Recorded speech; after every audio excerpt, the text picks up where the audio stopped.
Considéré comme l'homme le plus dangereux de Grande-Bretagne, il a tué aussi bien dehors qu'en prison. La cage de verre d'Hannibal Lecter, symbole d'un génie isolé, enfermé dans le silence et son propre désespoir. Il les a suppliés de le tuer, mais sa punition, c'est la vie.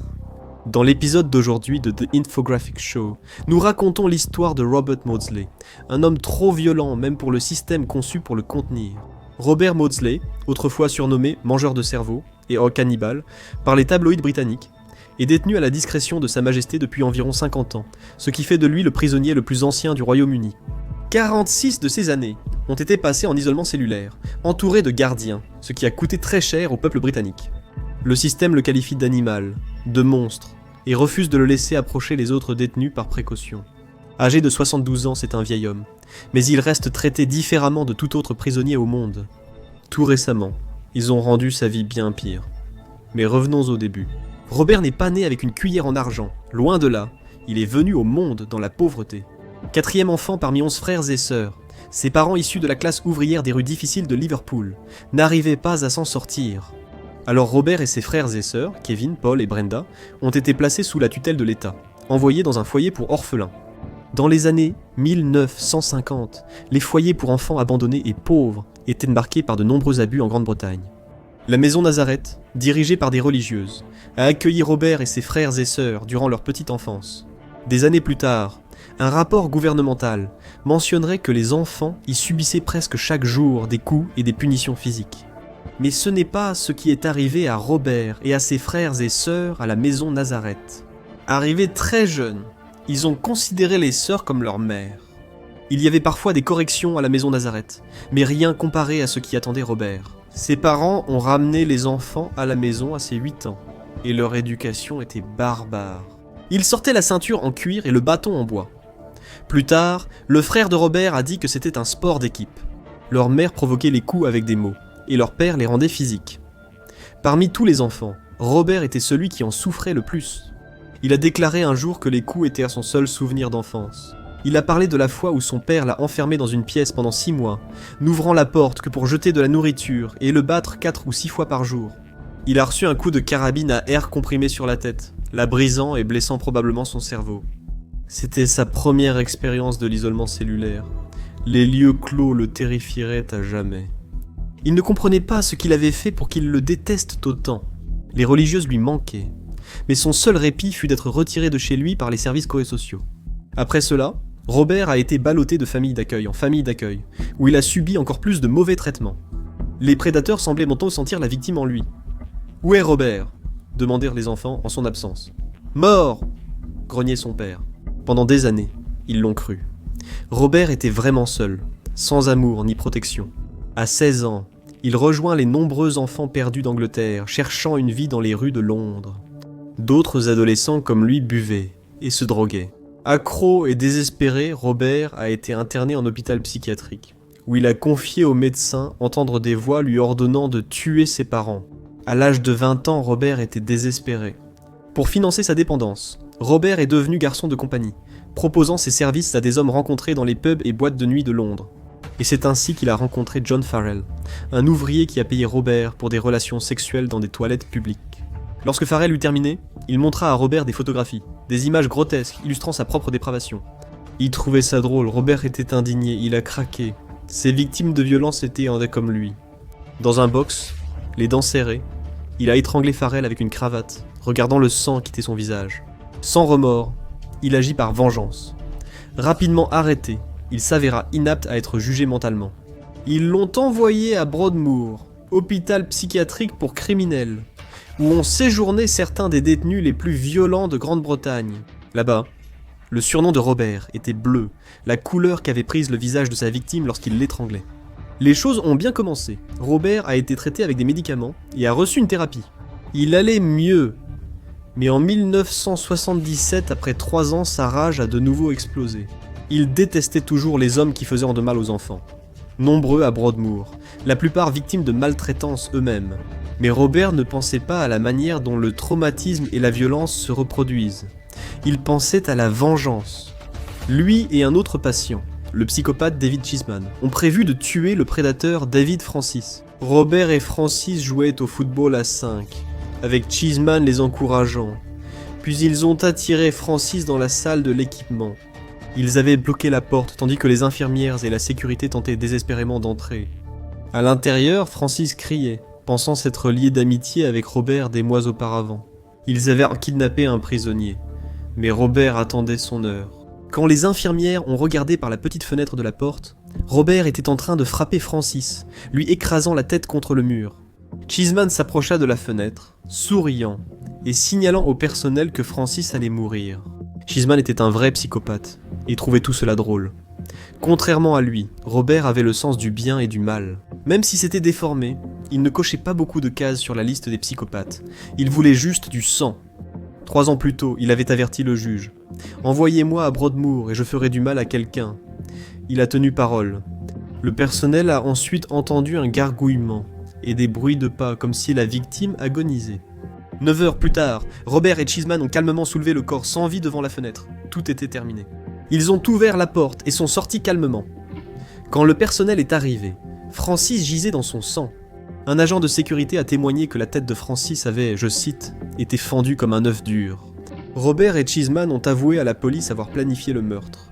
Ils sont même allés jusqu'à arranger les meubles dans la réserve 3 jours plus tôt, afin de pouvoir barricader la porte plus facilement.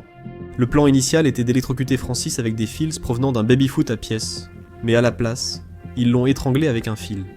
Rapide et pratique, ont-ils dit. Au tribunal, menotté et entouré de policiers, Robert restait aussi éloquent, menaçant même le juge. Il paierait cher cette défiance dans les années à venir. Il rappela au juge son avertissement. Cela arriverait si la loi sur la santé mentale était utilisée contre lui. Il fixa le juge et déclara froidement qu'une accusation semblable le ramènerait vite au banc des accusés, pour un autre crime violent. Ces derniers 6 mots choquèrent la cour. Cette déclaration n'est pas une menace, monseigneur, c'est un fait qui se produira à l'avenir. Cette menace adressée à un homme occupant l'une des plus hautes fonctions du pays a rarement, voire jamais, été mentionnée dans les innombrables articles de presse consacrés à Robert. Il avait menacé l'État, mis sa menace à exécution, puis l'avait menacé à nouveau, un acte qui a dû exaspérer l'ordre établi. Et comme vous le verrez plus tard, il tiendra également cette seconde promesse. Bien que Robert ait perdu la raison, il a été condamné pour homicide involontaire et envoyé à la prison de Wakefield, un enfer victorien du West Yorkshire. Les détenus l'ont surnommé la Monster Mansion, en raison du grand nombre d'hommes très dangereux qui s'y trouvent, dont beaucoup ont commis des actes de violence sexuelle horribles. Ce transfert a rappelé à Robert les jours de son enfance, lorsqu'il passait d'une famille d'accueil à une autre. Des années plus tard, il avait évoqué les abus subis dans ces maisons, expliquant que cela pouvait en être la cause. Il a dirigé sa colère contre ceux qui attaquèrent les autres. Désormais, il était condamné à vie avec ces hommes et cherchait encore à se venger. Moins d'1 an après son arrivée, il entra calmement dans le petit bureau au bout du couloir. Il a dit au gardien qu'il manquerait quelques détenus à l'appel du soir.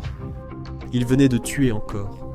Il avait appris à connaître 7 abuseurs dans son aile et prévoyait de les tuer le même jour. Sa première victime, Salney Darwood, meurtrier de sa femme, a été convoqué par Robert dans sa cellule. Tout était soigneusement planifié. Lorsque Darwood est entré dans la cellule, Robert s'est jeté sur lui avec un couteau fabriqué maison, le poignardant à plusieurs reprises jusqu'à ce qu'il soit mort. Il a caché le corps de Darwood sous le lit puis a appelé d'autres détenus pour discuter. Sans surprise, personne n'a accepté son offre. Il pouvait sentir que quelque chose n'allait pas. Wakefield était rempli d'hommes extrêmement violents. Et Robert n'était pas particulièrement grand ou musclé, mais, comme l'a dit un prisonnier plus tard, il avait le meurtre dans les yeux. N'ayant attiré personne, il est sorti sur le palier avec son couteau caché. Il s'est arrêté devant la cellule de William Roberts, condamné pour avoir fait du mal à des enfants. Quelques minutes plus tard, Roberts eut le crâne fracassé contre le mur et tailladé au couteau. Les hommes se cachaient maintenant dans leur cellule, fuyaient dans l'autre sens, s'écartaient comme la mer Rouge, quand Roberts est passé devant eux pour aller au bureau et a posé son couteau ensanglanté sur la table. Cela paraissait incroyable, pourtant 2 hommes étaient morts dans leur cellule. Roberts a été placé à l'isolement, 1 heure quotidienne dans la cour, presque sans contact avec les autres. C'est alors qu'il a rencontré l'un des prisonniers les plus violents de Grande-Bretagne, le célèbre bagarreur Charles Bronson, devenu Charles Arthur Salvador. Après s'être mis à l'art, Bronson se couvrait de margarine et se battait contre les gardiens en tenue anti-émeute. Il prenait le dessus et l'enfermait des mois dans une cellule totalement sombre, lui passant la nourriture par un trou dans la porte. Après Robert, il est le détenu ayant purgé la plus longue peine au Royaume-Uni, avec des années ajoutées pour de nombreuses infractions, dont l'enlèvement d'un terroriste et d'un membre du personnel. Puis il réclamait des rançons comme de la glace, du fromage Uzi, des sandwichs et un hélicoptère. Pour lui, c'était une blague, mais cela a effrayé les surveillants. Et en 1978, son nouveau voisin était Robert, déjà tristement célèbre parmi les détenus britanniques pour ses meurtres. Il l'appelait Cuillère, à cause de l'arme utilisée pour un de ses meurtres. Bronson avait déjà été à Broadmoor. Il avait haï chaque minute là-bas. Des hommes se cognaient à la tête, des abuseurs, des tueurs en série. Dès qu'il a vu Robert, il a dit « Robert devait être là. Il était très intelligent, mais instable. »« Je sais pour Bob, » a dit Bronson plus tard. « Je l'ai vu devenir fou. Je sais ce qui s'est passé, mais maintenant, on se déteste. » La dispute portait sur une montre qu'il voulait offrir à Robert, qui a refusé par pitié. Bronson l'a traité d'ingrat, ce à quoi Robert a menacé de lui crever les yeux et de manger son cœur. Dans la plupart des cas, ce serait une menace en l'air, mais pas quand Robert Maudsley le dit. Robert restait inconnu du public britannique. Tout a changé en 1982 quand la British Broadcasting Corporation a diffusé un documentaire sur la prison de Wakefield, attirant l'attention nationale sur son affaire. L'émission affirmait que les autorités ignoraient comment gérer son cas. Des signes de progrès étaient apparus plus tôt, quand Robert a été envoyé à Parkhurst sur l'île de Wight. Le psychiatre Dr Bob Johnson pensait enfin l'avoir atteint là-bas. Pour des raisons jamais expliquées par l'État, Robert a été renvoyé à Wakefield. Peut-être que ce juge qui l'avait insulté a appris ses progrès. En effet, le frère de Robert dira plus tard que chaque fois que Robert s'améliorait, il le brisait. Des années plus tard, le docteur Johnson jugea cette décision ridicule, décrivant Robert comme intelligent, poli et cultivé. Johnson a dit « Presque tous les enfants naissent adorables, mais après avoir découvert l'enfance épouvantable de Robert, il n'était pas surpris qu'il ait craqué. » Dans l'émission de la British Broadcasting Corporation, il a été dit que Robert était une bombe que les autorités ne pouvaient désamorcer. Le prisonnier le plus dangereux encore en vie. Juste après la diffusion, Robert était au centre de l'attention médiatique. Le service pénitentiaire de Sa Majesté a annoncé avoir résolu le problème de cet homme redouté de tous. Ils allaient bientôt bâtir une unité de sécurité maximale unique au monde. Ce serait une prison dans la prison, au sous-sol, une cellule spéciale uniquement pour Robert. Plus tard, elle inspira la cellule d'Hannibal Lecter dans Le Silence des agneaux, froide et humide. La cellule était au bout d'une passerelle, accessible après avoir franchi 17 portes en acier verrouillées. C'était comme traverser les 9 cercles de l'enfer, avec Robert tout au bout. Assis seul sur un lit, surveillé par des agents, le manque d'intimité le brisait. C'était une humiliation totale. La cellule était une cage grillagée. À l'intérieur de cette cage se trouvait une tombe en plexiglas renforcée et par balles, où il était sous surveillance 24 heures sur 24. Ses meubles étaient une table et une chaise faites en carton solide. Il y avait des toilettes et un lavabo fixé au sol, et son lit était une dalle de béton avec un matelas fin. Tel un animal en cage, il restait seul toute la journée, sans livres, télévision, musique ni jeux. Les agents avaient reçu l'ordre de ne pas lui parler du tout. C'était une véritable isolation. Son histoire de cellule est devenue une légende en Grande-Bretagne. La presse l'appelait Hannibal le cannibale ou le mangeur de cerveau. Mais les tabloïds exagéraient d'eux comme toujours. L'opinion publique était divisée. Certains se réjouissaient que Robert ait tué les monstres, mais ne souhaitaient pas pour autant le revoir dans les rues. Le frère de Robert pense qu'il ne s'agissait pas uniquement de justice ou de danger, surtout après tant d'années. Il a dit que c'était une question de dommage psychologique, une revanche, car Robert s'était fait justice lui-même. Il a dit que c'est sa mise à l'écart qui a tout déclenché, c'est-à-dire quand le père de Robert l'a enfermé dans une pièce. Le système connaissait ces détails, mais ils ont quand même procédé à l'isolement total. Robert y est resté de nombreuses années, sans les privilèges accordés aux autres détenus. Il écrivait, après environ 20 ans dans sa cage de verre, que seule une nouvelle dégradation mentale l'attendait. En 2000, il a supplié The Times pour obtenir des cassettes de musique classique, une télévision, des images, des articles de toilette et un oiseau de compagnie. Il a dit que sans son oiseau, autant lui donner une capsule de cyanure.